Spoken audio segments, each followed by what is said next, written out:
Pro vagy sima iPhone való neked? Most teljesen őszinte leszek. Az emberek többségének a legújabb iPhone modellek közül is bőven elégedett az alapmodell, akár egy SE is. Sőt, még van olyan szempont, amiben a sima modellek jobbak, mint a Prók. De erről majd később beszéljünk. Ugyanúgy megkapod az Apple előnyeit, az iOS-t, mindenki tudja, hogy a legjobb szoftver közé tartozik.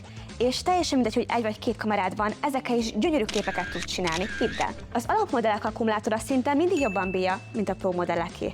Miért is? Mert a képernyő képfrissítése alacsonyabb, gyengébb a processzorra, és még sorolhatnám. Valljuk be, egy sportautó is sokkal többet fogyaszt, mint egy Suzuki Swift. Viszont azt sem mondom, hogy hülyeség lenne a Pro modellt venni. Valljuk be, azért olyan funkciók vannak benne, amik tök hasznosak és tök jól ki lehet használni. Ilyen például a telefotó, amivel sokkal messzebbre láthatsz el, és nagyon szép képeket készíthetsz. A gyorsabb processzor jobban kiszolgál a játékoknál, illetve ne felejtsük el a ProMotion kijelzőt, ami sokkal simább. Ezek után te mit vennél? Írd meg kommentben, vagy válaszolj nekem. Egyébként ne felejtsétek el, egész szeptemberben nálunk most az iSerelésnél 30% kedvezményet cseréljük ki iPad érintő üvegedet, hogyha erre a videóra hivatkozol.